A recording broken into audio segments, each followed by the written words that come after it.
풍성하신 하나님 아버지, 드림교회에서 우리 하나님을 뵙고 드림교회에서 주님의 몸된 교회에서 하나님께 예배할 수 있도록 이 새벽에 불러주심을 진심으로 감사드립니다. 오직 성령의 하나님께서 이 시간 주장하여 주셔서 우리의 뜻대로 나가지 말게 하시고 하나님 뜻대로 저희들을 감고 나사 우리 주 예수 그리스도 안에서 우리 하나님께 감사함으로 예배드리는 이 시간이 되고 또 하나님께 감사함으로 나가는 저희들이 되어서 하나님을 기쁘시게 하는 인생이 되도록 축복하여 주시옵소서. 주님께서 드림교회를 복되게 하신 줄 믿사오니 모든 지체들을 하나님께서 복 있는 자로 불러주시고 복된 교회로 세워주시며 나가는 줄 믿사오니 하나님께서 영광 받으시는 드림교회 되게 하여 주시옵소서. 예수님 거룩하신 이름으로 기도하옵나이다. 아멘. 아멘. 우리가 이 말씀은 우리가 신앙생활하는 동안에 참 많이 보는 말씀 중에 말씀이다 이렇게 얘기할 수 있죠. 여기 말씀에 보면은 그 과부가 이렇게 자기 원한이 있는데 그 원한을 풀어달라고 저치한테 갔던 모양이에요. 근데 저치가 별로 이 과부의 원한을 풀어주고 싶은 생각이 없고 또 이 과부가 요구하는 것을 자기가 이렇게 들어주기 별로 그렇게 원하지 않기 때문에 그냥 내버려 뒀는데 이 과부가 끊임없이 계속 와서 자기를 번거롭게 하니까 할 수 없이 들어주자. 그래서 그의 원한을 풀어주게 되었다는 거죠. 그러면서 하시는 말씀이 그런 불의한 재판관 저지도 그렇게 할진대 하물며 정말 거룩하시고 선하신 하나님이 와서 너희들이 강구하는 것을 내가 그냥 모른 척 하겠느냐 이러면서 이제 우리 주님이 그런 비유로 말씀해 주셨어요.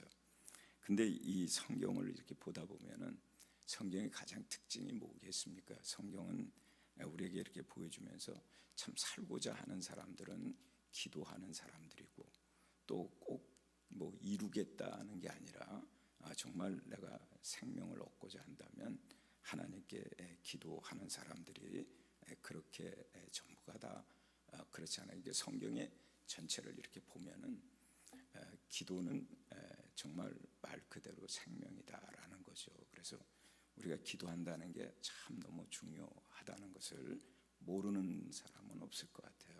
근데 중요하다는 건 알지만 기도하지 않는 거죠. 기도하지 않으면 그냥 죽는 거죠. 그래서 저도 이렇게 이제 지금까지 이렇게 살아오면서 여러 번 이렇게 병원에도 들어가 보고 또 죽을 고비도 이렇게 넘겨봤는데 뭐 특별히 어디가 아파서가 아니라 그런 죽을 고비를 넘겨봤는데 한 번은 이제 닥터가 집에다 전화를 했나 봐요. 그래서 오늘 밤을 넘기기 어렵다 이렇게 이제 전화를 했나 봐요.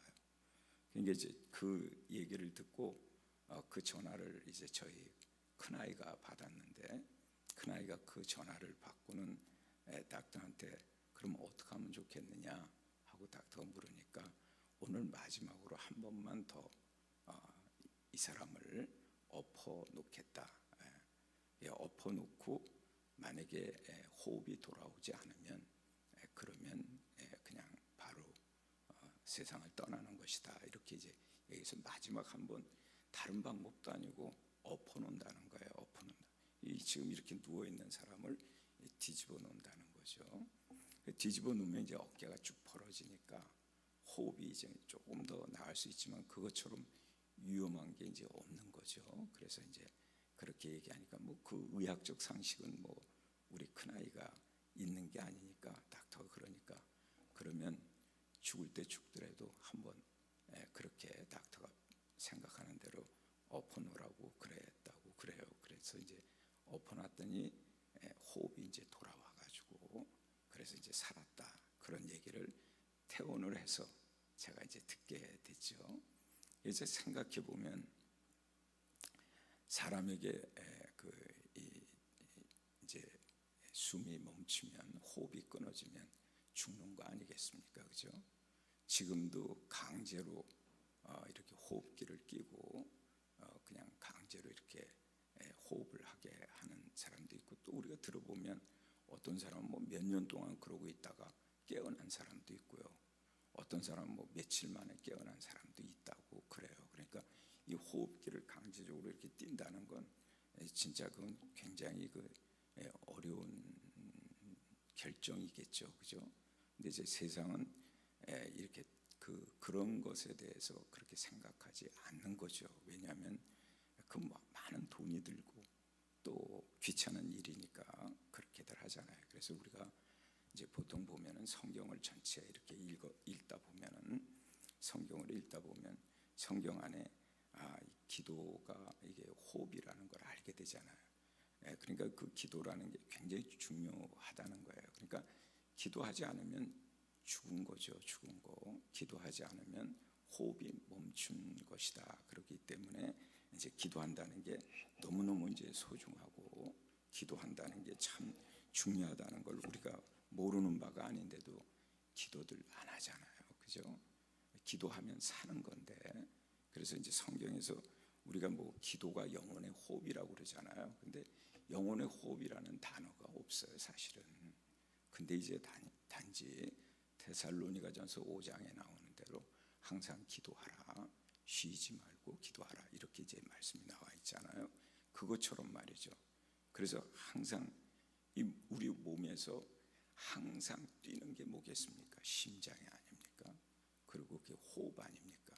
그게 멈추면 어떤 사람 뭐 한 1분간 멈춘다고 그래요. 어떤 사람 뭐 물속에 들어가서 뭐 거의 뭐 5분인가 뭐 7분인가 이렇게도 호흡을 멈춘다고 그래요. 그러니까 그건 의도적이잖아요. 그건 의도적으로 그런 이제 훈련을 받아서 그렇긴 하지만 어쨌든 호흡이 멈추면 죽는 거니까 우리 온몸에서 그냥 지금도 여전히 누가 얘기하지 않아도 계속 움직여주고 있는 것이 호흡이고, 또 그게 맥박이잖아요. 그렇기 때문에 우리가 이제 기도한다는 게 그런 의미예요. 그래서 이제 성경에서 말하는 대로 기도는 영혼의 호흡이라고 이제 그렇게 해서 우리가 오늘날까지 오거든요. 근데 그 누가 했느냐면 칼빈이라는 사람이 그렇게 얘기를 했어요. 그 사람이 기도는 호흡이다, 이렇게, 그것도 영혼의 호흡이다, 그렇게 얘기를 해서 그때로부터 지금까지, 물론 그 전에도 누군가 했는지 모르지만 전해진 게 없으니까 우리가 이제 자료를 찾았을 때 그 사람이 최초로 그 말을 했다. 그래서 이제 우리가 지금까지 그렇게 기도는 영혼의 호흡이다. 그래서 이제 거기에 대한 하나님의 말씀을 우리가 많이 찾으면서 생각하잖아요. 그렇기 때문에 기도라는 게 이렇게 참 너무 중요하다는 거죠. 그래서 기도는 어떤 의무라고 생각하시면 안 되거든요. 기도는 특권이에요, 특권. 아무한테나 주는 게 아니고요. 기도는 우리에게 하나님이 주신 특권이죠. 그러니까 똑같이 우리 사람이잖아요. 예수님 안 믿는 사람들도 호흡하고 있잖아요. 우리들도 호흡하고 있고요. 그런데 예수님 믿는 사람은 특별히 이제 기도하는 사람이고, 예수님 믿지 않는 사람들은 하나님께 기도하지 않잖아요. 그러니까 기도할 때 그냥 기도하는 게 아니고요. 우린 대상이 있어요. 우리는 하나님 아버지께 기도하는 사람들이고, 그냥 보통 기도한다는 사람은 자기 묵상, 자기의 뭐 심신을 정하기 위해서, 뭐 도를 닦기 위해서 그렇게 기도는 하겠죠. 근데 우리는 기도가 그냥 그분 하나님께 우리가 기도를 하는 거잖아요. 누구한테 기도하느냐면 우리는 하나님 아버지가 들어달라고 기도하는 거예요. 그러니까 그게 아주 다르죠.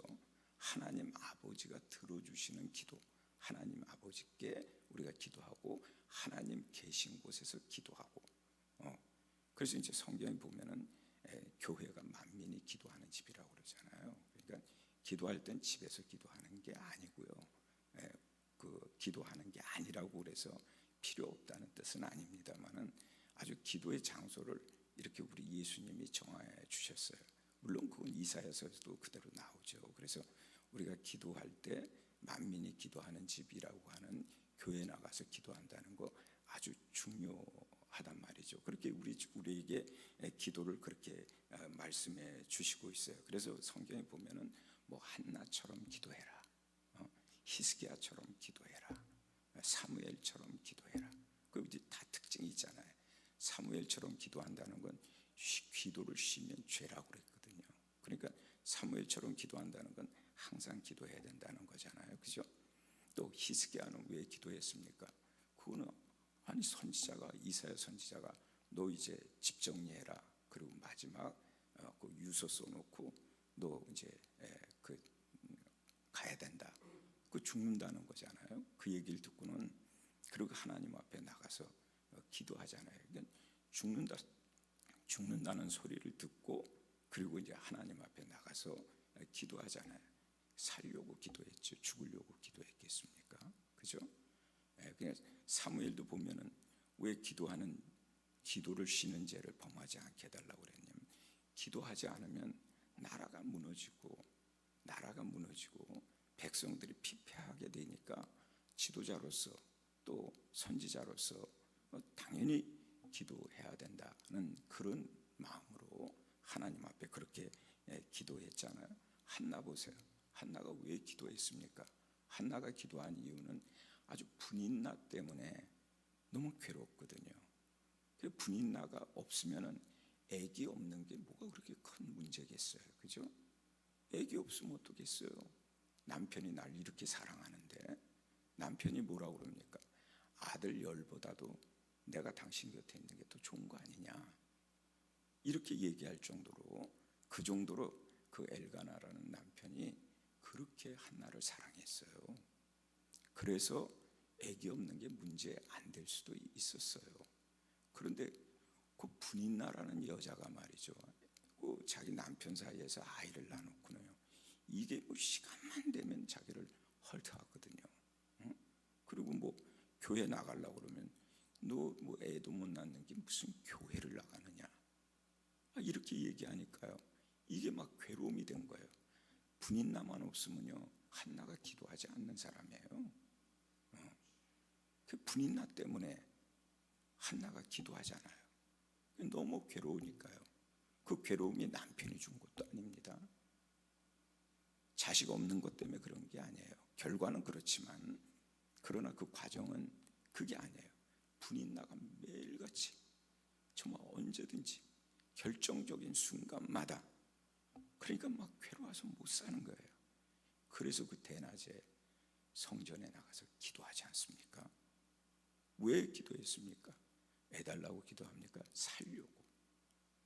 나 살아야 되겠다 라고 그렇게 간절한 마음으로 그렇게 나가서 기도하니까 얼마나 간절한지 기도할 때 소리가 안 날 정도로 소리가 안 났어요.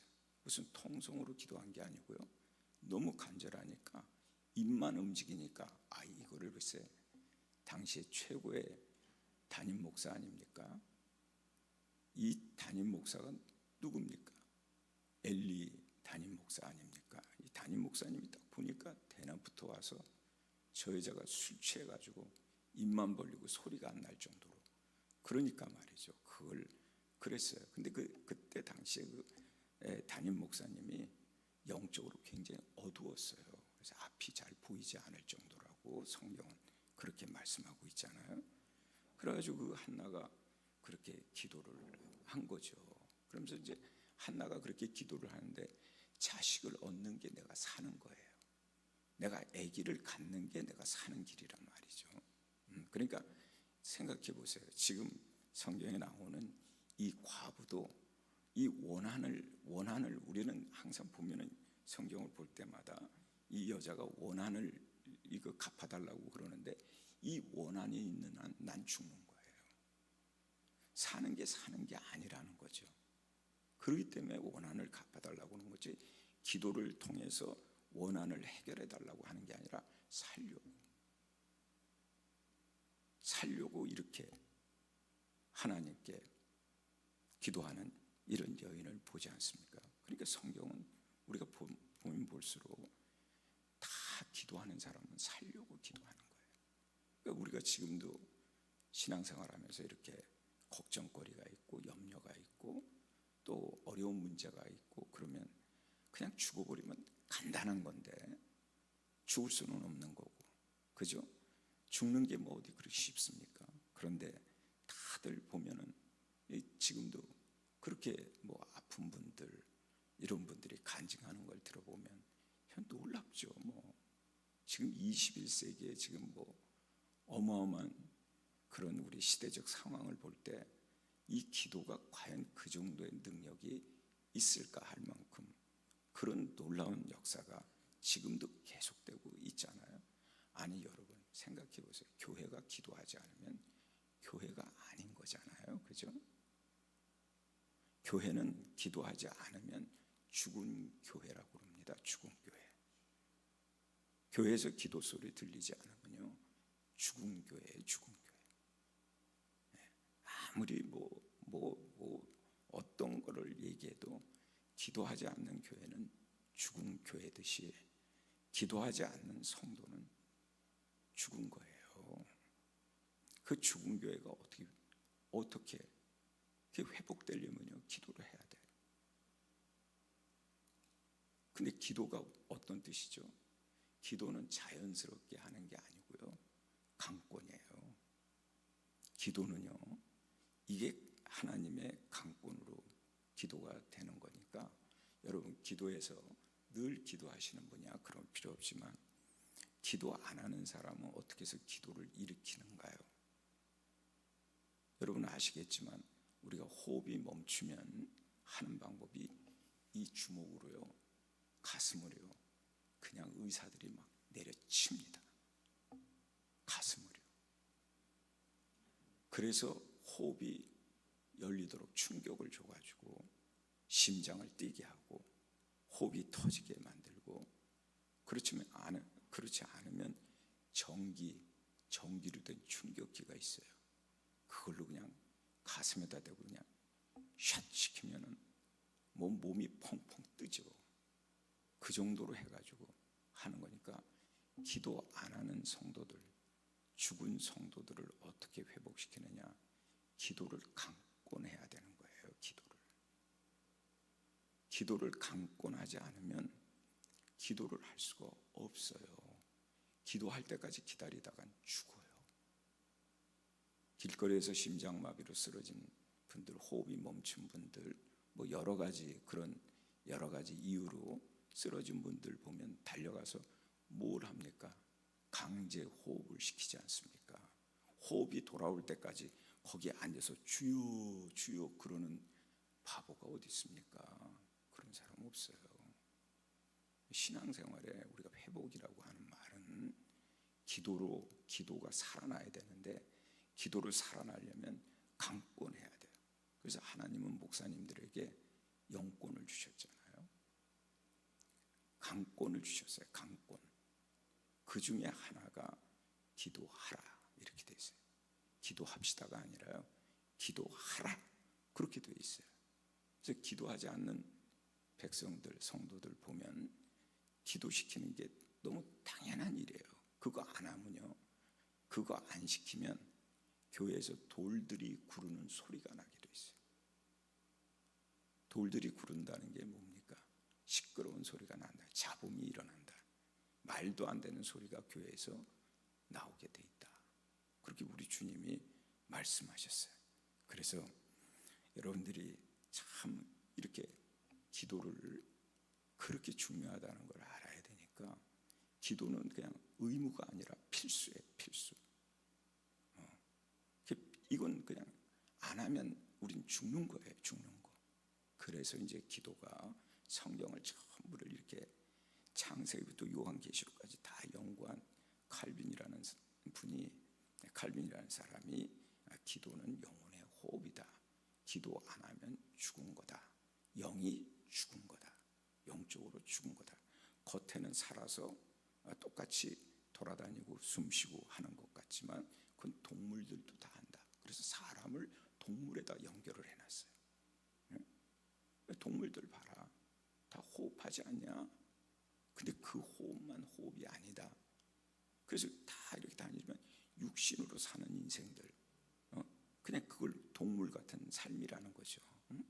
그러니까 영적으로 우리 사람은 둘로 얘기하잖아요. 영혼과 육신, 그죠? 둘로 얘기해. 어떤 분은 또 중간에 혼도 집어넣고 얘기하는 분이 있어요.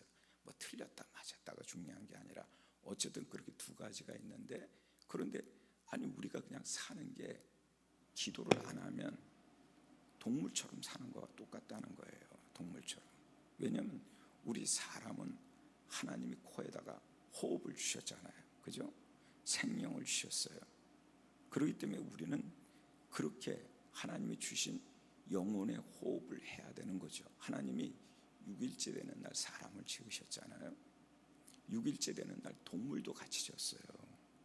우리 하나님이 동물이나 사람이나 똑같이 졌는데 다 기식하는 동물이죠. 근데 사람이 특별히 다른 게 뭡니까? 그게 우리 하나님이 코에다가 생기를 불어넣어 생명이 되게 하신 거죠. 그러니까 우린 영혼의 호흡을 해야만 되는, 본질적으로 우리 인간은 그렇게 되게 돼 있는 거예요.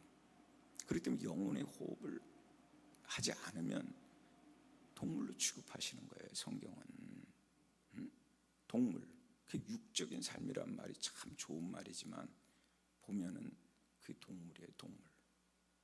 심지어는 성경에 개에다가 비유하고 돼지에다가 비유하지 않습니까?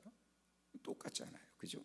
똑같이 그렇게 비유를 할 정도로 그렇게 한다는 거죠. 그래서 성경을 보면서 우리는 성경을 보니까 우리가 회복되려면 우리가 생명을 우리가 귀하게 여긴다면 기도해야 된다는 건, 이건 뭐 누가 얘기 안 해도요. 성경만 읽으셔도 이건 다 알고 있는 거고, 또 우리가 늘 그러잖아요.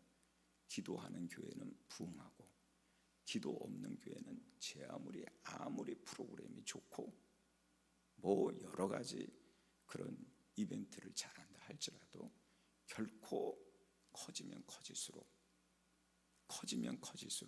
좋은 게 아니라 결국은 한순간에 무너져 버리고 만다. 그런 얘기를 우리 목회하시는 목사님들은 많이들 하세요. 그 제가 생각할 때 참 기도가 이렇게 중요하다라는 거, 여러분과 제가 어찌 그거를 반대할 수 있겠습니까? 지금도 어려운 일이 있으세요? 기도하셔야 됩니다. 목사님들은 상담하다가 대화하다가 뭐 어려운 얘기하면 아주 상투적으로 이런 말을 합니다. 기도를 하셔야죠. 그럼 막 누가 기도할 줄 몰라서 그러나요? 이런 마음으로 막 기분 나쁘게 하고 기분 나쁘다듯이 그렇게 받아치는 성도님들 계세요. 어리석어요. 바보 같아요.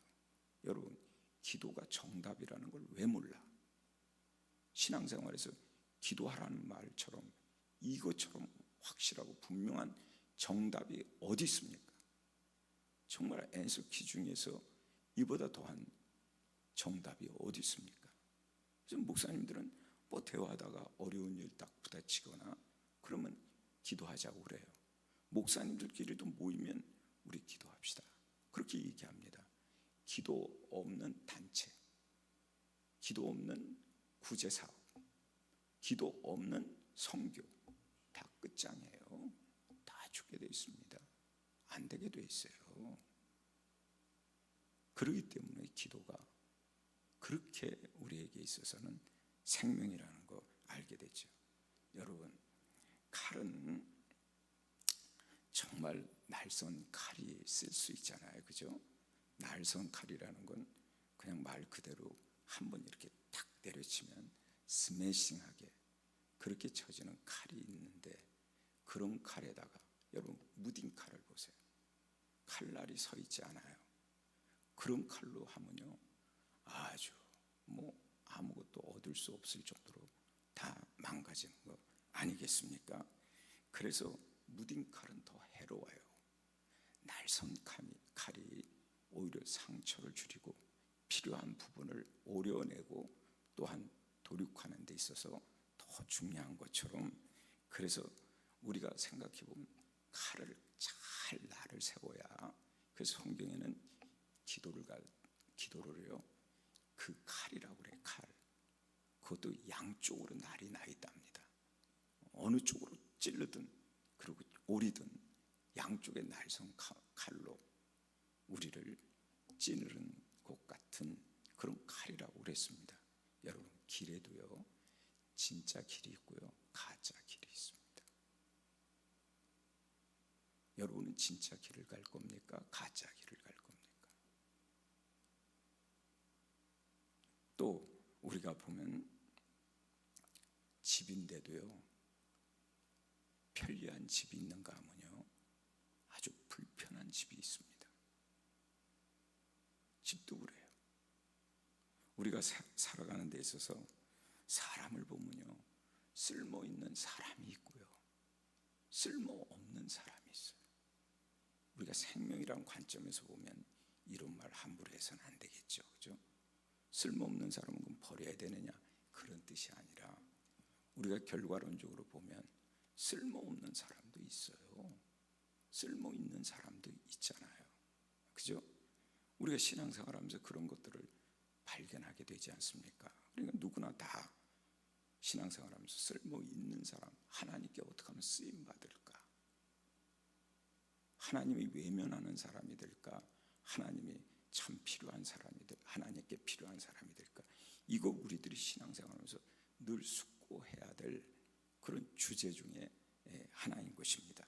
그렇기 때문에 우리는 살아가면서 해로운 사람이 되지 말고 쓸모 있는 사람이 되어야 된다라고 하는 거, 이거 중요한 거잖아요. 성도 중에도요 뜨거운 성도가 있고요 미지근한 성도가 있다고 요한계시록에서 7교회를 설명하시면서 말씀해 주시잖아요. 뜨거운 성도가 어떤 성도겠습니까? 하늘에서 불이 내려와서 뜨거워지는데 하늘에서 불이 내리는 사람은 어떤 사람입니까? 기도하지 않는데 하늘에서 불이 내렸다면 좀 이상하게 봐야 되지 않겠습니까? 그죠? 우리 뉴욕 맨하탄 14가 세컨 애비뉴에 가면은 무디가 걸어가다가 불 받은 자리가 있어요. 무디 선생이. 예. 우리가 생각해 보면 기도도 안 했는데 그렇게 불이 하늘에서 떨어져가지고 뜨거워졌다, 그럴 리가 없잖아요. 마가 요한의 다락방에 120문도가 모였는데 이 사람들이 어떻게 성령의 강림을 얻을 수가 있었습니까? 그죠? 그들이 모여서 주님이 예루살렘 떠나지 말라니까 떠나지 아니하고 예루살렘 모여서 그들이 기도 중에 정말 약속하신 성령이 그들에게 임하는 그런 놀라운 역사가 있지 않았습니까? 기도하고 그렇게 되었을 때 그들이 마지막 순간까지 오직 주 예수 그리스도만을 증거하다가 세상을 떠났습니다. 다 기도한 사람들입니다. 성경은 온통 다 기도하는 사람들만 기록된 것 같은, 그리고 기도하지 않는 사람들이 반대급부적으로 기록되어 있는데 부정적인 시각으로 볼 필요가 없죠. 왜냐하면 그들을 통해서 기도가 얼마나 소중하고 생명인지를 보여주는 내용이니까 그것도 대단히 중요합니다. 지금도 뭐 어려운 일이 있다, 기도하셔야죠. 제가 뭐 저희 교회도 그렇습니다만 교회 부흥되길 그렇게 원하면서도 기도는 안 해요. 여러분 생각해 보세요. 기도한다는 게 이렇게 소중한 겁니다. 뭐하러 그 옛날 우리 한국 교회가 한참 우리 한국 교회가 뭐 뜨거워졌다고 할 때가 언제겠습니까? 그죠? 1970년 이전에는 한국 교회들이 다 뜨거웠다고 그래요. 왜 그렇습니까? 여러분 서울에 살았으면 아시겠지만 삼각산, 그 북한산 그 꼭대기예요. 그 언덕이에요.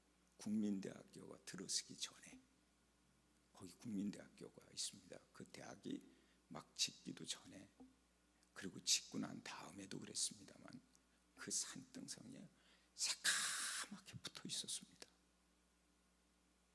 그리고 웬만한 산에는 다 기도원이 있습니다. 웬만한 봉우리, 그죠? 웬만한 깊숙한 곳에는요 다 기도원을 세웠습니다. 누가? 목회자가? 아니요, 성도님들이. 그래서 가서 딱 내가 기도원 원장이다 이러고, 기도원 원장 되려고 하신 게 아니고요, 기도를 하고 싶어서 세웠다가 자기가 거기에 원장이 된 거죠. 그렇게 방방곡곡에 한국엔 산에 절간 많은 것만큼 기도원이 절간을 능가했습니다. 그래서 그 북한산에서 이렇게 철야기도 하고 새벽기도 하면 아침에 이렇게 아침 동이 트기도 전에 보면 서울이 보이잖아요. 그죠? 서울 시내가 보여요. 밤에는요, 올라가 보면 불빛이 그냥 환하게 그 도심지가 불빛으로, 그런 도성을 향해서 두 손 들고 막 주요를 외치고 어떤 사람은 목에서 피가 날 정도로.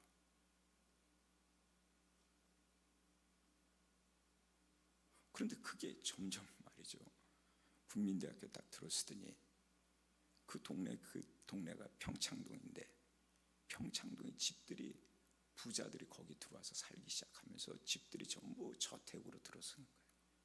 이 기도하는 사람이 다 내쫓겼죠. 그죠?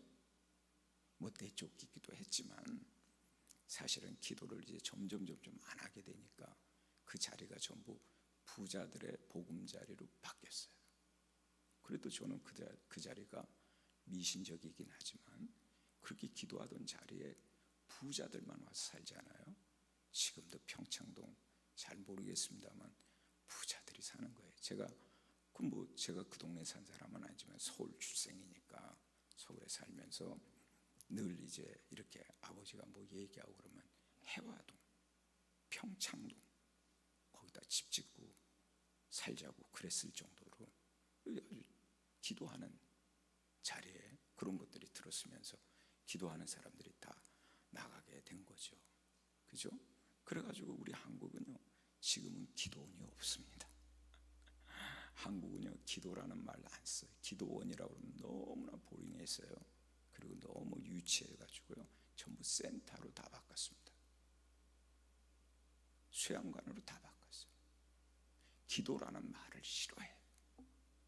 기도원 그러면 막 완전히 미신쟁이들, 무식한 것들이 가서 그렇게 한다 생각을 하는데, 제가 이제 우리 나이스크 예배회부 운동 때문에 우리가 전북 본부가 있어요. 전주에 전북 본부가 있는데 거기 이제 본부장 맡아 있는 목사님이 아주 훌륭한 목사님이세요. 전주에서 첫 번째 큰 교회겠죠. 첫 번째 제일 큰 교회거나 아니면 두 번째 교회 되는 분인데, 그분은요 그냥 지금도 기도원을 갖고 계세요, 그분이. 근데 그 기도원을 그분께 아니라 원래 기도원 원장님이 계신데, 그 기도원 세웠을 때 이 신학생이 거기 가서 얼마나 봉사를 했는지요. 기도하고 싶어서 가서 봉사를 하니까 그 기도원 원장님이 여자분이신데 막 기도의 어머니 같은 그런 분이세요. 그래가지고 제가 한번 이제 거기 가서 우리 이렇게 뭐 여러 가지 일 때문에 가봤는데, 가보니까요, 그 기도원 원장님이 이 기도원을 맡을 사람은 우리 저 목사밖에 없어. 그분 표현으로 하자면 그렇게 해서 그 기도원을 결국은 이분에게 넘겼어요. 그래서 기도원을 갖고 있는 건데, 그런데 그렇게 그분 얘기를 들어보니까 여기 이 목사님이 그 청년 때, 그 신학생 때, 결혼하고 나서도 목회하면서도 끊임없이 올라와서 기도하고 가고 성도들 데리고 와서 기도하고 가고 이런 사람 없다는 거예요. 그래서 기도원 원장님도 늘 기도하면서 저 사람이 큰 주의 종이 되기를 원합니다 하고 기도하셨다는 거예요. 얼마나 짝이 잘 맞습니까? 그죠? 그래서 전주에서 제일 큰 게 지금 이제 우리 합동 측에 GMS라고 선교단체가 있는데 거기 이사장 맡고 계세요.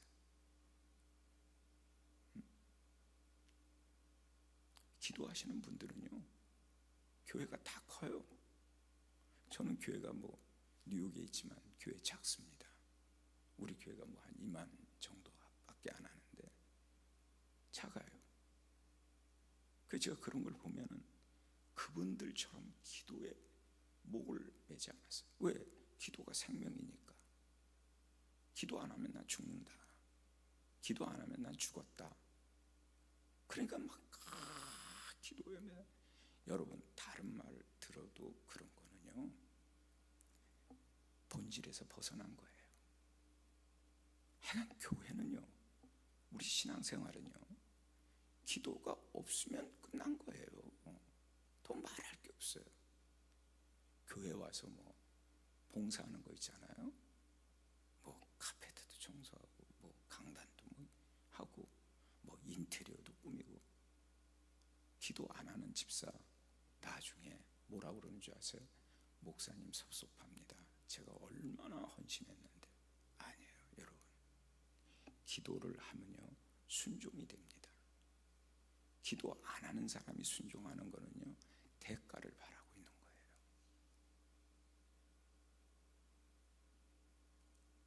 기도하는 사람은요, 그렇게 나올 가능성이 없습니다. 그래서 죽으나 사나 뭐 밥 먹는 것보다도, 잠자는 것보다 더 중요한 게 기도라고 말할 수밖에 없다는 거죠. 그 기도를 하면 할수록 기도만큼 소중한 게 없는 거죠. 다들 모두가 뭘 얘기하냐면, 기도는 하면은 응답받아야 된다고 생각해요. 근데 기도는 응답받는 게 아니에요. 기도는 기도로서의 가치가 있어요. 기도는 반드시 하나님의 응답을 부를 수밖에 없는 최고의 방법이에요. 그럼에도 불구하고 우린 응답을 바라지 말아야 돼요. 응답은 하나님이 하시는 거고 하나님께로부터 오는 거지. 우리가 응답을 바라고 기도하는 것은 어린 기도예요. 어린 기도. 기도를 하고 기도를 하면 없어지지 않습니다. 뭐 이게 이렇게 불교식으로 뭐 이렇게 높이 탑을 쌓는 것처럼 된다는 뜻이 아니라요, 결코 기도를 하면요, 응답은 없는데 내가 변화됩니다. 기도하는 사람은 다 변화됩니다. 우리 주님 보시기에 합당한 사람으로 변화를 가져오니까 응답 중에 응답이죠. 그래서 나중에는 기도하는 사람들은 이루어지고 안 이루어지는 것에 대해서는 관심이 없어요. 뭐 기도하는 것 자체가 기쁨이야. 왜? 하나님을 만나니까. 기도하는 것 자체가 감사해요. 왜? 하나님께 특권을 받았으니까. 기도하는 것 자체가 감사가 되니까 항상 기뻐해요. 그리고 감사해요. 모든 삶의 여정에 있어서 이루어지는 일들이 감사합니다. 그러니까 흔히 이러잖아요. 사고가 났는데 구사일생으로 살았습니다, 이러잖아요. 차가 다 찌그러져 가지고 받쳤는데, 제가 아는 어느 목사님이 그 뉴욕에서 사고가 났어요. 완전히 차가 찌그러졌어요. 차가 찌그러져 가지고 경찰들이 와서 막 그 차를 뜯어가지고 저 사모님하고 목사님을 꺼내냈는데 머리털 하나 다치지 않은 거예요. 차는 완전 폐차가 아니라 완전 폐차, 그 자리에서 완전히 프레스를 찍은 것 같이 폐차가 됐는데 사모님하고 목사님이 살아난 거죠.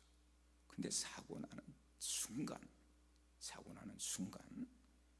그리고 정신을 잃고 있는 그 순간, 그리고 경찰이 와서 막 소리를 내고 막 철판을 자르고 막 그러는 순간 계속해서 목사님은 회개하셨대요.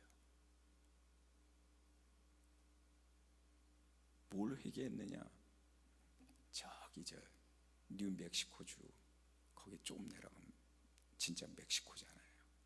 그 뭐 국경이라는 게 뭐 없는 정도로 그저 이렇게 철조망 하나 통과해서 왔다 갔다 하는 지역인데, 신문에서 목사님 한 분을 초청합니다. 그런 신문에, 한국 신문에 광고가 나서 목사님 은퇴하셨으니까 그런 교회라도 가서 내가 사역을 해야 되겠다 갔는데,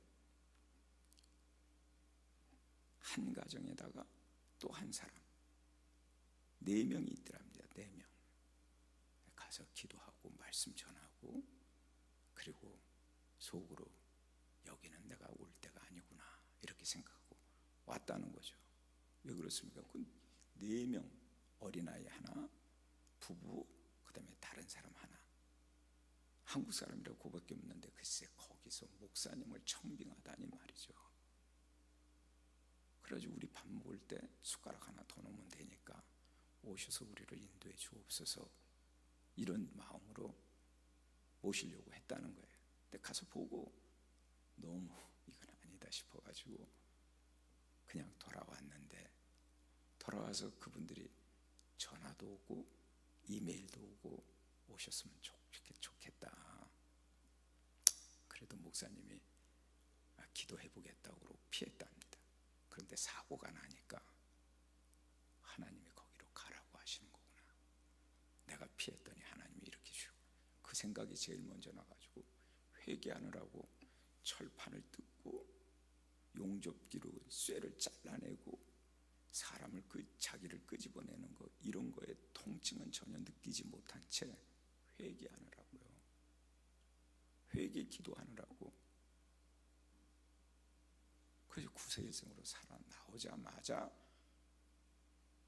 자기 그 교회로 바로 비행기표 끊고 사모님하고 둘이서 비행기 타고 가버렸어요. 거기 가셔가지고 저한테 전화를 하셨어요. 이만저만해서 이렇게 해서 이렇게 왔다. 기도하는 분이니까 하나님의 응답이 얼마나 빠릅니까? 하나님의 메시지를 그냥 온몸으로 받는 게 어렵지가 않아요. 응? 우리 뭐 요즘 흔히 말 하나님 음성 듣는 방법, 개뿔. 하나님의 음성 듣는 방법,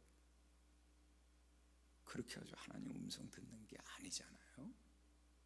기도는요, 하나님과 통하는 와이파이와 같은 겁니다. 기도하는 사람은 하나님은 날마다 우리를 위해서 기도하기 때문에, 기도하는 사람은 하나님과 통하고 있는 사람이고, 기도는 누구한테 합니까? 하나님께 하는 것이기 때문에 하나님과 늘 연결되어 있는 사람입니다. 하나님의 즉각이, 하나님이 직접 하는 거죠. 요즘 여러분 아시지만 얼마나 세상이 좋아졌습니까? 여기 손에 팔목에 찬 워치가 말이죠, 시계가, 이게 얼마나 잘 연동되어 있는지요. 저도 이번에 알았어요. 얼마나 잘 연동되는지. 이렇게 심장이 나쁜 사람들은 거기서 자동적으로 딱 나한테 전화가 가는 거예요. 응? 자기 심장, 맥박, 몸의 전체 기능 다 이 스마트 워치가 다 제공해 준다는 거예요. 그러니 그게 뭐 몇백 불 가더라도 그 아픈 분들은, 위험에 처해 있는 분들은 그 시계를 차지 않을 수가 없는 거죠. 그죠? 이렇게 세상이 여러분, 세상의 기계도 다 인공위성하고 연결되어 있고, 다 자기가 필요한 의사하고 병원하고 다 연결되어 있고, 그렇지 않습니까? 근데 기도하는 사람은요, 자기 집에 자기 집에 어떤 일만 나타나면 하나님의 응답을 바로 알아요. 제가 너무 놀라운 사실이 뭐냐면, 성경을 보다 보면 제가 이렇게, 아브라함이 어떻게 하나님을 알아봤을까요? 성경 내용은 정오에 집 앞에 앉아 있는데 나그네 3명이 쫙 지나갑니다. 너무 심심하니까 이 나그네 3명을 상수리 나무 아래다 모셔놓고, 그리고 하는 말이 제가 맛있는 거 음식해서 이렇게 드릴 테니까 여기서 드시고 가십시오. 이래가지고 발 씻는 물까지 말이죠, 대령하고 말이죠. 이렇게 하면서까지 상술이 나무에다 나그네 3사람을 모셔놨잖아요. 그러고서 이제 맛있는 음식을 만들으라고 그 안에 들어서 자기 하인들 종들에게 청을 하려고 들어가면서 그 준비하는 과정에 이 3사람이 이게 그냥 나그네가 아니라 하나님인 줄 알았대잖아요. 하나님인 줄. 어떻게 알았을까? 하나님을 본 적도 없는데. 그죠? 우리는 하나님 본 적 있습니까? 없는데. 우리가 신앙생활 하다 보면 하나님을 보았다고 하는 사람들이 많이 나타나요. 어떻게 나타납니까? 뭐 꿈에서도 나타나고 뭐 사건 속에서도 나타나고, 다 기도하는 사람들에게 하나님은 그렇게, 하나님이 지금도 응답하고 계시는데 우리가 듣지 못하고 우리가 보지 못하고 우리가 느끼지 못하기 때문이지, 하나님은 지금도 계속적으로 우리와 함께 하시다는 걸 얘기하는데, 진짜 하나님이 함께 하시다는 걸 느낄 수 있는 사람이 몇이나 될까요? 그죠? 다른 사람 척 보면 모르지만 우리는 그냥 순간 이건 하나님의 역사다라고 그렇게 토할 수 있는, 그렇게 고백할 수 있는 것은, 그것은 하나님께 늘 기도하는 사람들이 가지고 있는 특권입니다.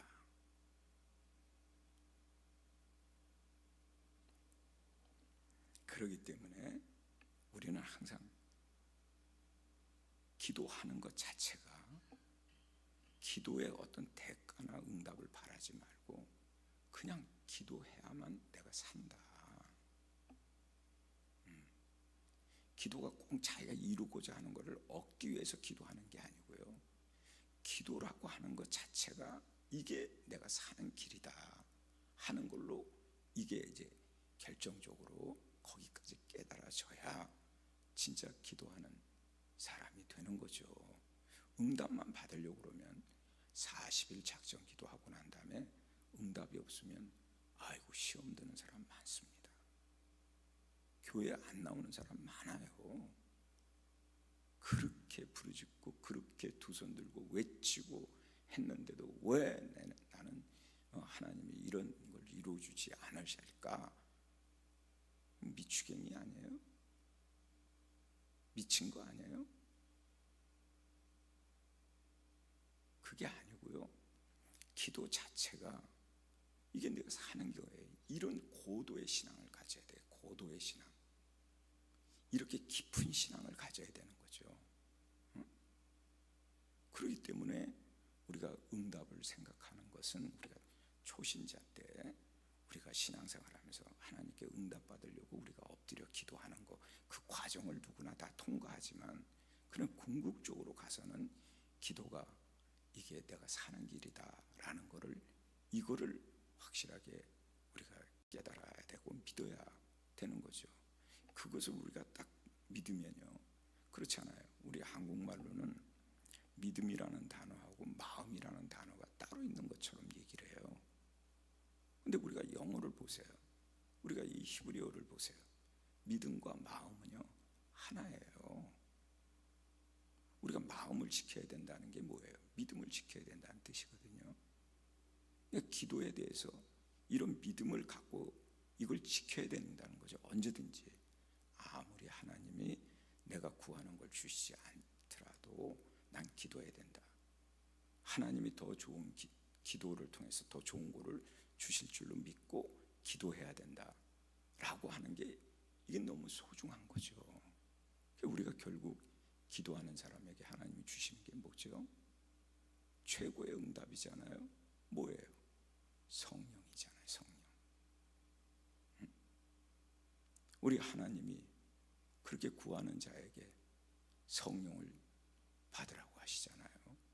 그러니까 우리가 흔히 말하는 대로 마가 요한의 다락방 120명의 사람들이 거기서 기도하다가 성령의 임재하심, 성령의 강림을 그들이 체험하고, 그들이 그 발로 바로 우리 주님을 증거하면서 이 세상에서 자기들의 할 일을 다 마치고 기쁨으로 세상을 떠나가잖아요. 제가 인도 첸나이에 가니까 거기 교회가 하나 있어요. 그 교회가 도마 교회, 토마스. 그 토마스가 거기 왔었다는 거예요. 도마가 와가지고 여기서 물을 마셨다는 거예요. 보니까 그 교회당 안에 동굴이 하나 있는데, 조그만 동굴인데 거기 들어가니까 바위사에서 물이 나오는데 그 물을 도마가 마셨다는 거예요. 나는 뭐 믿고 안 믿고 상관없어요. 너무 신기하잖아요. 지저분하기 짝이 없더구만. 어쨌든 거기서 마셨다는 거예요. 그리고 도마교회 안에 들어가니까 예수님의 제자들을 전부 다 그렸어요. 그려가지고 그 사람들이 마지막 때 어떻게 순교했는지 그 그림이 쫙 이렇게 붙어 있더라고요. 보니까 전부 다 막 단두대에서 목이 잘리거나 막 이런 식으로 해서 십자가에 달려 죽거나 그렇게 해서 처형당한 그 사진들이 붙어 있더라고요. 그게 진실이 됐든 거짓이 됐든, 나는 놀라운 사실이, 왜 그 사람들이 그렇게 죽었는데 막 비참하게 죽은 것처럼 보이지만 그들의 얼굴은 다 밝은 얼굴로, 기쁜 얼굴로 그렇게 당하고 있는 그 그림을 지금도 잊을 수가 없어요. 하나님을 아는 사람들, 하나님을 만난 사람들 다 그와 같은 거죠. 그렇기 때문에 성경에서는 기도가 이렇게 우리의 생명이라는 거 가르쳐주고, 그래서 예배를 얘기할 때마다 예배 속에는 두 가지의 요소가 있잖아요. 하나는 기도함, 하나는 말씀이에요. 근데 기도는 하나님을 만나는 거니까 기도는 곧 예배다, 그렇게 표현할 수 있고요. 말씀은 하나님께 듣기 때문에 하나님을 만나는 것이니까 말씀은 예배다, 그렇게 얘기를 하는 거예요. 그런데 예배 속에 기도와 말씀이 없다면 그야말로 이건 꽝이에요. 이건 거짓된 거죠. 그러니까 예배 속에 기도와 말씀은 너무나 기본적이고 본질적인 거가 된 거죠. 그래서 우리가 예배 드린다고 하는 것은 기도한다는 뜻이 되고, 예배 드린다고 하는 것은 하나님 말씀을 듣는다는 뜻이 되기 때문에, 그렇기 때문에 예배 속에 기도와 말씀을 딱 합쳐져 가지고, 이거는 신학적으로 그렇게 정의를 내린 거예요. 그만큼. 그래서 우리가 예배 드린다는 말은 하나님께 기도한다는 뜻이고, 예배 드린다고 하는 것은 하나님의 말씀을 받는 날이다, 받는다, 이런 의미를 가지고 우리가 예배라고 그러거든요. 그래서 여러분, 우리가 뭐 몰라서가 아니라 아는 건데, 다시 한번 우리 모두가 다 이렇게 알아야 되는 것은 기도가 이렇게 중요하다 하는 거예요. 그래서 기도할 때 우리는 참 놀라운 은혜를 입죠. 그래서 우리가 가만히 보면은 열왕기 말씀을 보면은 엘리야가 나오지 않습니까? 엘리야가 기도하는 걸 보면 아주 놀랍죠. 엘리야가 어떻게 기도합니까? 막 기도를 하고 있는데 자기 종을 산으로 올려보내요. 저기 멀리 보고 산에 올라가서 봐라, 뭐가 보이나. 그러니까 종이 올라가서 보니까 아무것도 안 보여요. 근데 밑에서 이 선지자가 무릎 꿇고 머리를 무릎 사이에다 넣었답니다. 무릎 사이에. 여러분 한번 표현해 보세요. 무릎을 꿇었는데 머리가 무릎 사이로 들어갔다면 몸이 어떻게 됐겠습니까? 뭐 완전히 꽂아가지고 몸을 틀어가지고 머릿속에 집어넣은 것과 같은 그런 의미 아닙니까? 그죠? 그렇게 기도하고 있는 거예요. 그래서 종을 올려보내서 산에 가서 뭘 보라고 그러니까 그냥 보고 아무것도 안 보인다고 내려오니까 또 올라가라. 그래서 7번을 오르락내리락 하는 동안에 이렇게 얘기하지 않습니까? 갔다 와서 하는 말이, 손바닥만한 게 저기 보입니다. 손바닥만한 게. 그게 이제 비구름이 몰려온다는 그런 의미죠. 그거 보시면은 기도가 응답될 때까지, 기도는 반드시 응답될 때까지라고 우리는 그렇게 표현하는데, 그걸 좀 앞에다 두고 하시면은 기도는 반드시 응답된다는 믿음을 가지고 끝까지 머릿속에 하나님께 기도하는 사람을 보여준 게 엘리야의 기도예요. 그러니까 기도하는 사람은 반드시 하나님께서 이루신다는 걸 믿고 기도해야 되잖아요. 그래서 이제 그 와서 얘기를 했어요. 비가 아직 내리기도 전이죠. 그 조그만 손바닥만한 게 하나 떴습니다. 그랬더니 와서 얘기하면서 이 사람이 딱 하니 기도하다 말고 딱 일어나서 왕 앞에 간 거예요. 그때 당시에 왕이 아합이잖아요. 그 아합은 지금 엘리야를 잡아서 죽이려고 쫓아다니고 있는데 자기 발로 걸어서 왕에게 가서 하는 말이 빨리 이스라엘 성으로 들어가십시오. 빨리 뛰세요. 빨리 마차에 빨리 타시고 달려가십시오. 그렇게 얘기를 합니다. 그리고 얼굴결에 이 왕이 마차에 올라타가지고 달리기 시작합니다. 그런데 선지자가 앞서서 달립니다. 앞서서. 참 너무 멋있는 장면이에요. 마차를 타고 가는 왕 바로 앞에 서서 자기가 앞장서서 달리니까 얼마나 빠르게 달립니까? 지금 비가 아직도 오지 않아요. 그런데 막 왕하고 자기하고 막 뛰는 거예요. 뛰어서. 그러니까 왕이 뛰면 그 밑에 있는 신하들이고 뭐 군사들이고 다 뛰는 거 아니겠습니까? 왜 뛰는지도 모르고 그냥 선지자가 그렇게 얘기를 하니까 온통 다 사람들이 막 이스라엘 성으로 막 뛰어 들어가는 거예요. 그런데 보니까 막 뛰고 있는데 뒤에서 비가 3년 동안 내리지 않던 비가 막 쏟아집니다. 기도에 응답받았다. 그건 좀 뒤늦은 얘기고요. 기도하면 반드시, 기도할 때는 반드시 믿음을 가지고 기도해라, 그 뜻이거든요. 여러분, 기도할 때 그런 믿음 가지고 기도하는 사람들 힘있죠. 왜? 소망이 있으니까. 힘있게 기도하려면 소망을 잃으면 안 되는 거예요.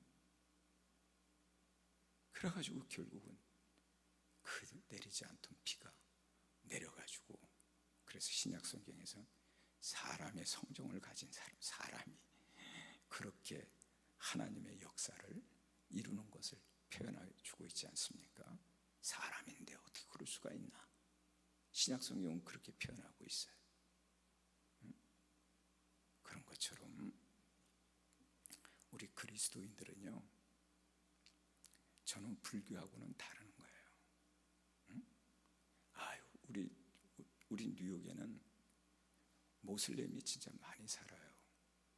더구나 우리 교회는요, 우리 교회 있는 동네는 우드사이드라는 동네인데, 여기는 아주 그냥 인도 그리고 이 아랍권에 있는 사람들, 아주 거기에 타운이에요, 타운. 저희 교회 바로 옆에가 이렇게 자동차 고치는 집들이 질비하죠. 그리고 힌두교, 모슬렘 뭐 이런 그 채플도 많아요. 행사도 많습니다. 거기에 한인교회가, 우리 교회가 딸랑 있는 거예요. 다른 걔네들 템플은요 아주 큽니다. 우리 교회는 조그맣고 꼭 무슨 공장같이 생긴 그런 예배당이거든요. 그런데 그곳에서 이 사람들이요, 이번에도 걔네들 라마단 축제 있잖아요. 라마단 때 금식하면서 길거리 에비뉴 스트리트 다 막아놓고요, 그 바닥에 다 깔아놓고요, 그리고 24시간 거기서 기도하는 거예요. 그러니 걔네들이 부흥이 안 될 수가 없어요. 마귀도 자기를 숭배하는데 마귀가 그거 역사 안 하겠습니까? 그래가지고 그 에비뉴 스트리트 4개나 막고요, 에비뉴 2개, 우리가 37 에비뉴인데 37 에비뉴인데 그 에비뉴가 길지 않습니까? 스트리트보다 더 길잖아요. 그런데 그걸 다 막아놓고 경찰들이 다 호위하면서 그러면서 하는 거예요. 그러니 거기서 뭐 빛과 소금 같은 우리 교회 뭐 그 역할을 생각하면 참 눈물밖에 안 나요. 내가 그래서 뭐 제가 비유하는 건 아니지만 저렇게들 알라에게 저렇게들 엎드려 그냥 형식이라고 우리 욕만 할 게 아니에요. 진짜 거기다 머리 박고요, 땅에다 머리 박고요, 한두 번 일어나는 게 아니에요. 예? 이러면서 그들이 금식하고 그러고 보내는 거 보면 참 놀랍죠. 그런 것처럼 우리 모두가 다 기도가 생명이라는 걸 모르는 건 아니지만 우리가 참 기도해야 된다는 거, 우리가 뭐 조금만 어려운 일 있으면 당연히 몸에서 자동적으로 기도해야 돼. 나 요즘 너무 기도 안 해. 나 이러다가 어떻게 될 것 같아. 이 정도의 하나님을 두려워하는 그런 몸에 밴 기도가 있어야 될 줄로 믿습니다.